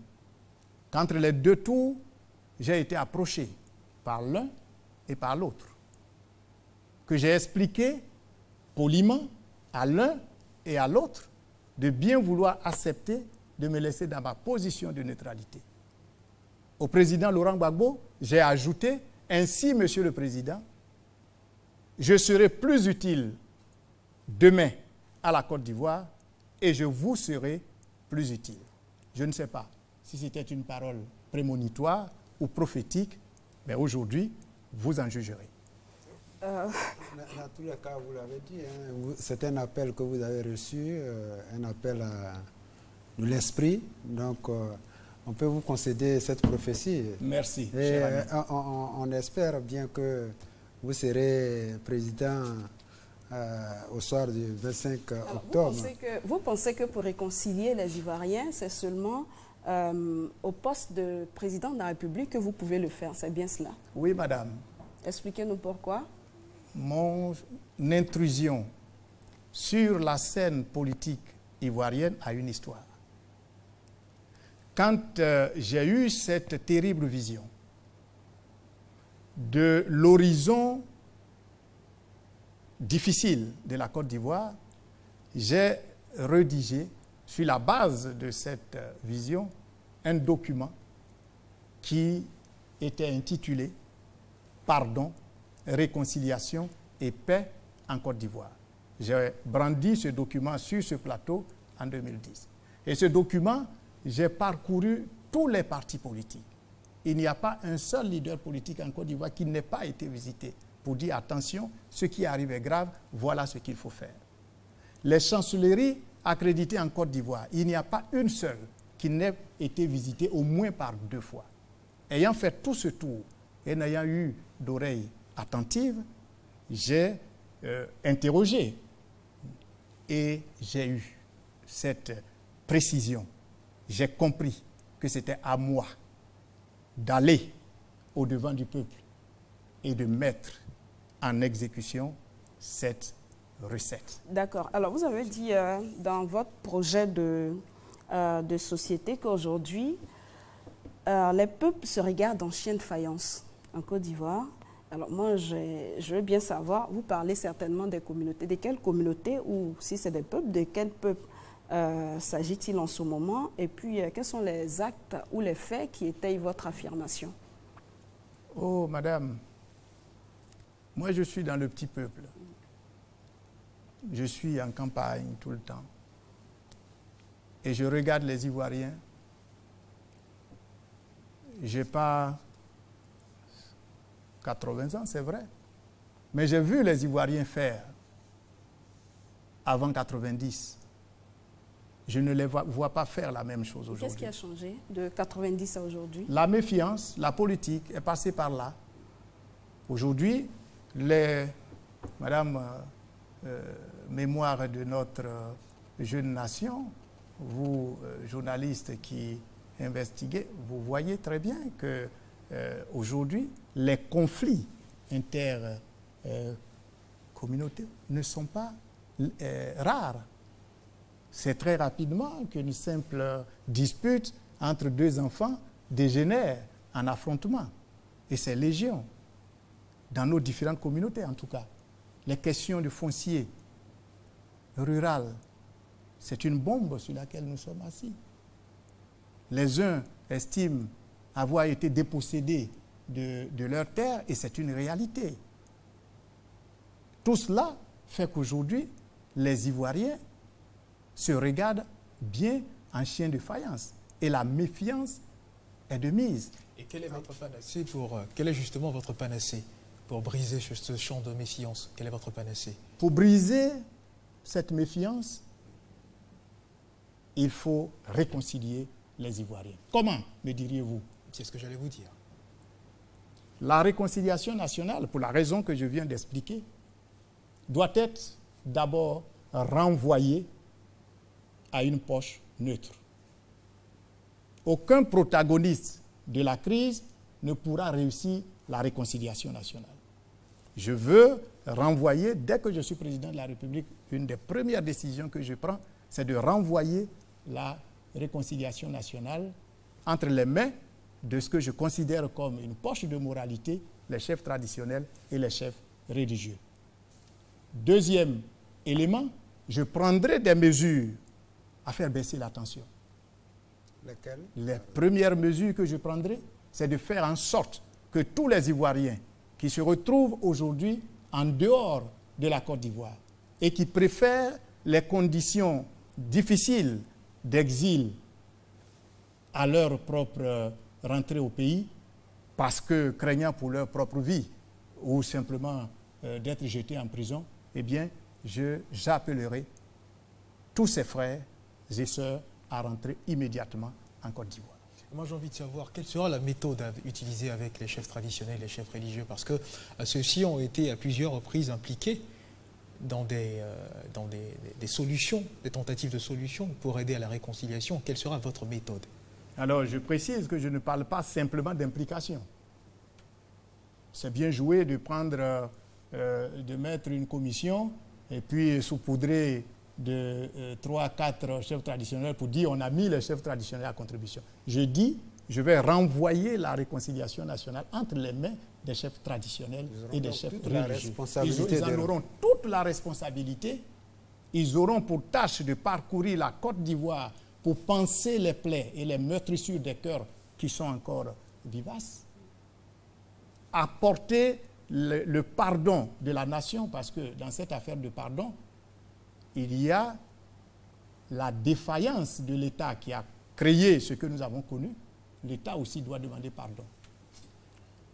Il y a également à faire en sorte, parce que l'indemnisation, le pécunier, l'argent qu'on donnera, c'est une bonne chose, mais ça ne fera jamais revenir l'être cher qu'on a perdu. Donc, il y a une approche psychologique, morale, sociale, qui permet de pardonner. Et pour dire comme Houphouët-Boigny, il faut même aller jusqu'à demander l'oubli. Ça ne sera pas facile, mais c'est possible. C'est cela qu'il faut faire. Car en réalité, le réconciliateur en chef, c'est le président de la République, détenteur exclusif du pouvoir exécutif. C'est lui qui a l'initiative. C'est lui qui peut mettre en mission avec les moyens conséquents. C'est ce que je ferai pour la réconciliation nationale. Vous avez dans votre intervention brossé un petit aspect concernant l'indemnisation des victimes, concernant bien sûr cette indemnisation qui se fait en ce moment. Je voudrais vous demander de revenir sur, n'est-ce pas, ce processus engagé afin de permettre aux familles de se sentir soutenues. Votre appréciation de ce processus qui est très important également, le soutien psychologique et également financier qui permet peut-être, pourquoi pas, à ces familles de se sentir soutenues. Oui, tout à fait. Je suis d'accord avec vous. Mais savez-vous, avec tout ce qu'il y a eu 3000 morts. Ça, c'est le chiffre officiel que nous connaissons. Mais vous savez, vous et moi, que c'est bien plus. Mais il n'y a pas que la crise qu'il y a eu en 2010. Il y a que les crises ont commencé depuis bien longtemps. Situons-nous, si vous voulez, depuis 2002. C'est toute cette période qu'il faut prendre en compte si nous voulons être justes. Et donc, il faut identifier de façon plus objective ce fichier, toutes ces personnes qui ont été victimes. Et c'est pour ça que je pense que l'argent ne réglera pas le problème. La Côte d'Ivoire n'aura pas suffisamment d'argent pour indemniser chaque victime. D'accord. Le processus, je veux juste préciser avant de poursuivre que le processus en cours ne prend pas que les victimes de la crise de 2010. Il remonte un peu plus haut. Moi, je vais revenir à... Jusqu'en 2002? Moi, je vais revenir... Il remonte en tout cas très haut. Jusqu'à 2002? Il remonte à très haut. Une date? 2002? Il peut prendre en compte les victimes de 2002. Ah, il peut. On a demandé à tout le monde de s'inscrire. Qu'on arrive à demander à toutes les victimes de s'inscrire sur les fichiers, de se faire identifier. Très bien. Et le processus se poursuit. Voilà, il est tourné d'indemnisation commencé, mais le processus d'inscription sur les fichiers se poursuit. C'est important de le signaler. Moi, je vais revenir sur votre démarche, pour réconcilier les Ivoiriens. Vous parlez de confier la question aux chefs traditionnels. Et dans votre développement, vous n'avez pas manqué de souligner les conflits intercommunautaires qui sont légion selon vous, qui sont ceux qui sont à la tête des communautés. C'est bien les chefs traditionnels. Pourtant, vous avez également dit qu'on ne peut confier la question de la réconciliation aux belligérants. Oui, non, ce n'est pas parce qu'un chef est à la tête de la communauté qu'il est belligérant. C'est les communautés qui s'affrontent. Alors, quelle est donc l'autorité de ce chef-là s'il n'a pas de même main sur sa communauté? Non, madame, ce n'est pas parce qu'il y a une guerre dans le pays que le président de la République n'a pas d'autorité sur ses populations. Ce n'est pas la même chose. Bon, mais ce que je veux dire, c'est que l'autorité du chef traditionnel, c'est une légitimité sociale. Il est reconnu comme tel par les siens. Et vous ne pouvez pas aller dans un village parler de réconciliation si vous ne passez pas par les autorités du village que sont les chefs traditionnels. C'est pour ça. Mais là où nous arrivons, que le chef du village se trouve belligérant, dans le respect de cette sagesse dont je vous ai parlé, le fait qu'on ne peut être juge et partie, bien entendu, d'autres chefs se chargeront de la conciliation. Donc c'est extrêmement important parce que nous avons plus de 12 000 villages en Côte d'Ivoire, combien de campements. Si nous voulons vraiment toucher toutes les populations qui ont quelque chose à dire, qui ont des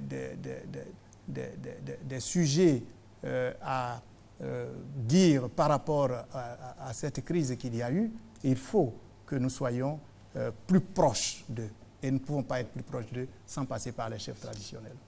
Alors, est-ce que l'organisation des chefs traditionnels avec le nouveau statut qui vient d'être adopté par le gouvernement n'est pas une amorce de la solution que vous envisagez?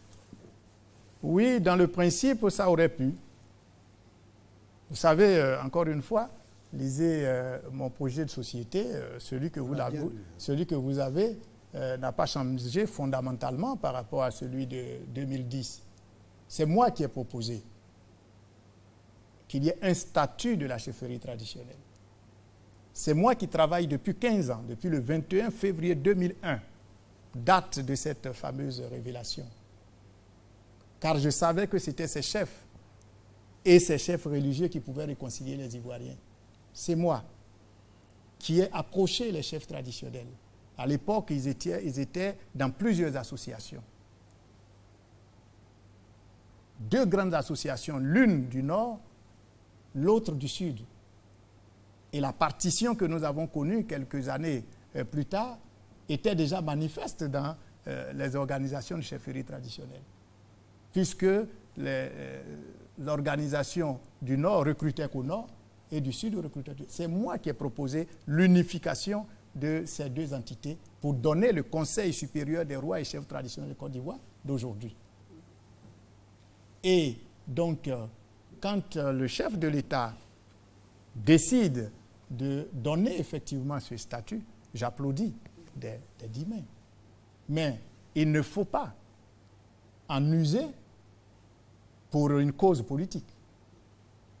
Il faut que cette institution soit une institution impartiale, une institution de recours,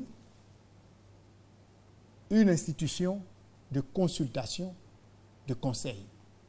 C'est en tout cas l'objectif que j'ai assigné à une telle institution, une telle démarche dans mon programme de gouvernement. Et c'est l'usage que vous en ferez une fois élu président de la C'est République. l'usage que j'en ferai une fois élu.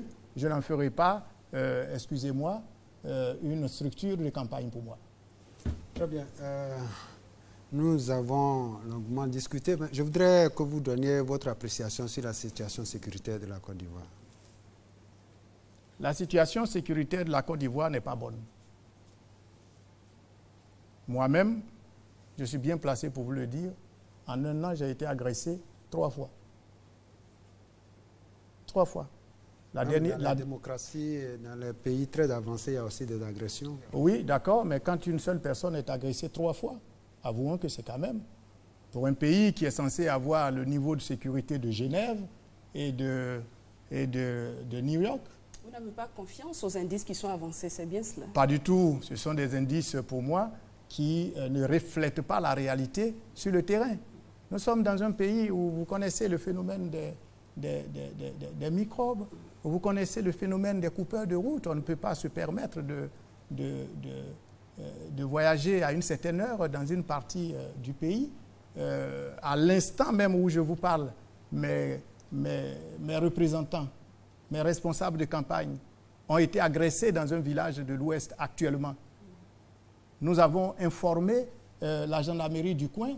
Ils n'ont pas réagi jusqu'à ce que je monte sur ce plateau. Alors, la sécurité. Moi-même, le jour de l'ouverture de la campagne, mes activités de déploiement de mes affiches ont été arrêtées. Et c'est pour ça que je n'ai pu lancer ma campagne. Alors justement, que faut-il faire pour améliorer la situation sécuritaire? Eh bien, il faut revenir à un système de sécurité plus professionnel.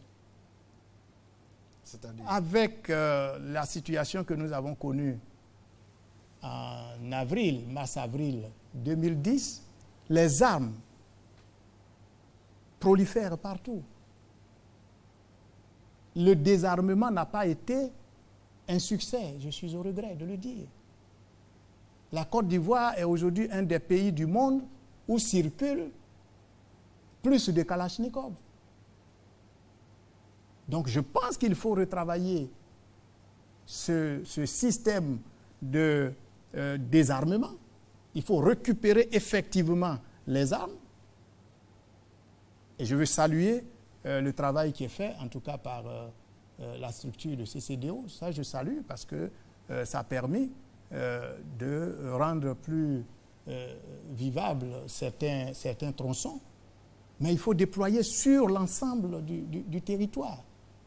Voici la vérité sur la sécurité. La Côte d'Ivoire, ce n'est pas qu'Abidjan. La Côte d'Ivoire, ce n'est pas que la rivière Golfe. La Côte d'Ivoire, c'est aussi nos contrées les plus éloignées. C'est aussi nos frontières. Et quels sont les échos qui vous parviennent des contrées les plus éloignées que vous citez? Quels sont les échos qui vous parviennent concernant la sécurité? C'est la peur, c'est les cambriolages. Des villages entiers sont mis sous couple réglé par des hommes armés. Je vous ai parlé de mon cas. Je suis de Toumoudi, Kankro. C'est un cas qui est connu, où tout le village a été mis sous couple réglé. Et là, nous sommes au cœur du pays. Jusqu'au petit matin, nous n'avons pas eu de secours. Alors, de quel indice comparable à Genève et de New York me parle-t-on? Alors, ce qui est... Enfin, moi, je reviens pour dire que il est difficile de vous remettez en cause des indices et vous n'avez pas d'autres chiffres pour qu'on puisse vraiment comprendre votre développement. C'est un peu compliqué. Quand vous remettez des chiffres encore, certainement vous avez mené des études ou bien une contre-étude qui avance d'autres chiffres, mais il est impossible de les avoir avec vous. Vous nous citez quelques cas, mais bon, si on avait pu avoir des chiffres, d'autres indicateurs parce que les indicateurs que vous mettez en cause sont des indicateurs nationaux et internationaux également. Oui, mais madame, je vois que vous êtes aussi dans un rôle un peu de soutien du gouvernement, je vous comprends. Ça, c'est une accusation. Non, ce n'est pas une accusation. Quand vous affirmez quelque chose, il faut pouvoir le démontrer. Et c'est ce qui est difficile avec vous. Mais il n'y a pas autre démonstration, madame, que quand je dis qu'il y a des agressions un peu partout. Vous me parlez de chiffres. Agressions un peu partout et vous citez seulement votre localité. La Côte d'Ivoire, d'Ivoire, vous avez dit que ce n'est pas Abidjan, mais ce n'est pas non plus votre localité. Non, mais madame, entre nous, vous lisez les journaux, c'est tous les jours qu'on en parle dans les journaux. Les chiffres, madame, nous savons d'où viennent les chiffres. Moi, je suis pragmatique. Les chiffres viennent d'où? Dites-nous. Moi, je suis pragmatique. Les chiffres viennent de ceux qui les annoncent. Moi, je suis pragmatique, je suis dans le peuple. Et je vous parle de ce que je vis. Je vous donne des faits. Ce n'est pas du fictif, ce que je vous dis. Alors, le chiffre n'est pas plus éloquent que les faits. Les faits, vous en avez cité combien? C'est ça le problème. Alors, on va poursuivre. Moi, j'ai juste envie de savoir la stratégie que Konan Kwadjo Siméon mettra sur pied pour permettre justement de résoudre ce problème sécuritaire. Sa stratégie, c'est de cela qu'il s'agit. Oui, mais la stratégie, je vous l'ai dit, il faut ramasser les armes. Il faut reprendre le système de désarmement. Les gens ont 2 armes, 3 armes, ils donnent une pour avoir leur pécule, ils ont 2. Et comment s'assurer que celui qui a 2 ou 3 armes a effectivement donné ces 3 armes? Eh bien, il faut procéder à des fouilles. Il faut fouiller les maisons et sortir les armes, c'est possible. Il n'y a pas de façon de le faire. Politique internationale à présent. Dans votre projet de société, vous consacrez un volet important à l'immigration. Le taux d'immigration, vous avez retenu le chiffre de 24%. Et selon vous, il est énorme. L'expression est bien de vous. Quel serait pour vous le seuil tolérable et comment comptez-vous arriver à ce seuil-là? Oui, j'ai noté 24% selon les statistiques qui datent déjà de plus de 10 ans. Mais la vérité, c'est que ce chiffre est bien au-delà. Je pense que nous avons plus que 24%. Et ce que je dis, c'est que s'il y a un problème que nous devons chercher à régler dans le calme, mais avec objectivité et fermeté, c'est le problème de l'immigration. Tous les pays du monde essaient de régler ce problème. Simplement parce que la Côte d'Ivoire est un pays d'hospitalité. Et qu'en tant que pays d'hospitalité, nous devons créer les conditions d'accueil de ceux qui viennent pour partager notre quotidien. Nous ne pouvons pas accueillir plus que nous ne pouvons. Nous serions des mauvais tuteurs. Et c'est pour ça que je dis qu'il faut que nous essayions de mettre en place une structure qui contrôle l'immigration de façon à ce que progressivement nous en arrivions à un seuil. Lequel? Je pense que si nous arrivons à 10%, ça serait déjà une bonne chose. Justement, je pense qu'on serait tenté de se demander si vous aviez, entre guillemets, un problème avec les étrangers. Mais on ne posera pas la question comme ça.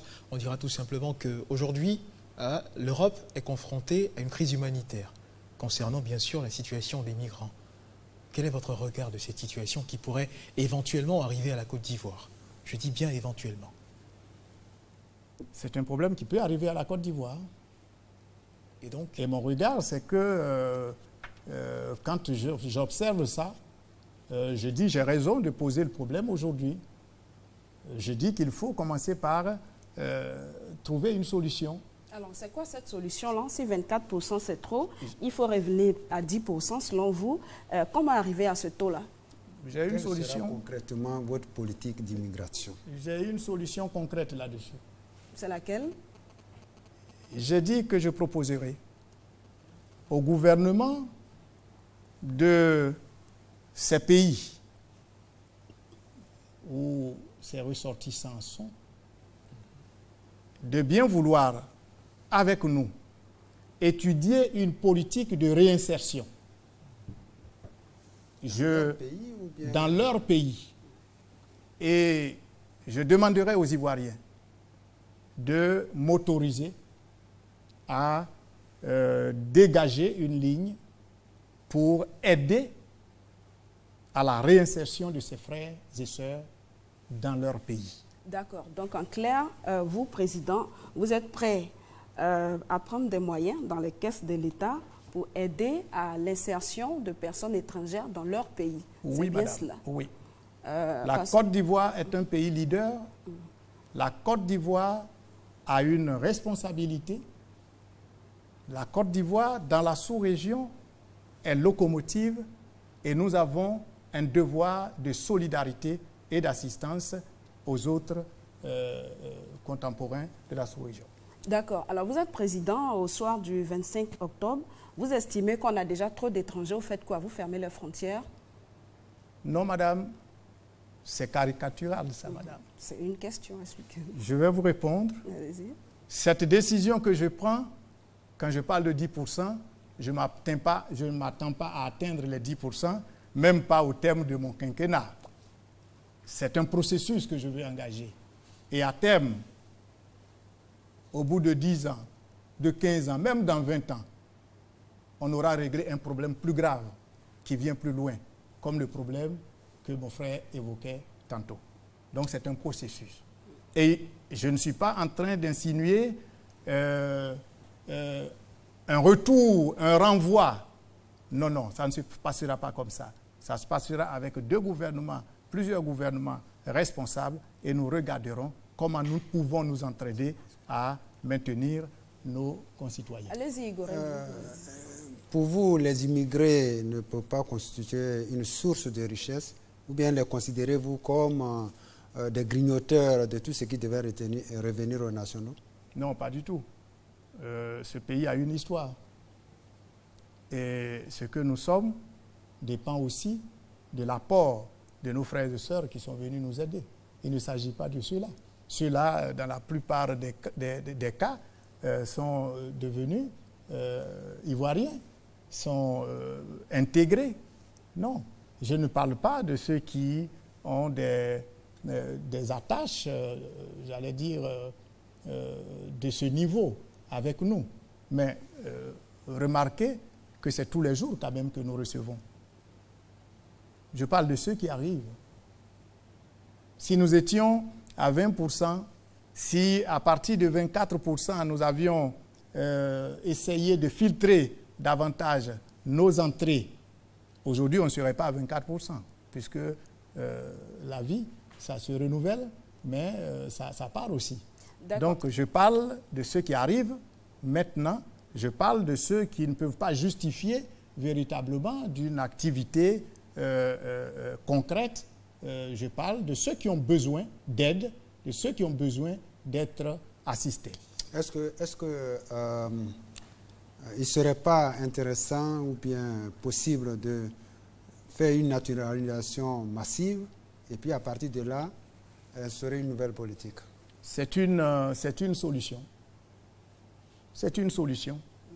Je parle du futur. Je parle de ce qui arrive. Et je dis, nous ne pouvons pas accueillir comme nous accueillions.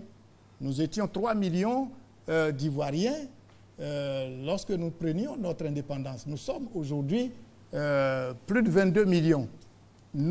Avec les crises que nous avons connues, 25 ans durant, nous n'avons pas développé le dispositif d'accueil. Et aujourd'hui, vous croyez, quand vous avez une maison de 2 pièces, vous pouvez accueillir tout au plus 5-6 personnes. Si vous en avez 20, vous allez avoir des problèmes pour les loger. et finalement, vous n'aurez pas rendu service. D'accord. Alors, Konan Kwadwo Siméon, nous sommes pratiquement au terme de notre émission. Déjà? Merci en tout cas d'avoir accepté notre invitation. Deux petites questions. Vous répondez très rapidement. Nous nous positionnons déjà au soir du 25 octobre. Vous êtes élu président de la République, comme vous le souhaitez. Votre première action, ça sera laquelle? Ma première action, ça sera de demander à tous mes compatriotes à l'extérieur du pays de rentrer. Très bien. Et prenons le cas contraire, vous perdez l'élection. Que feriez-vous? Je perds les élections, ce qui n'est pas probable. J'aviserai. Très bien.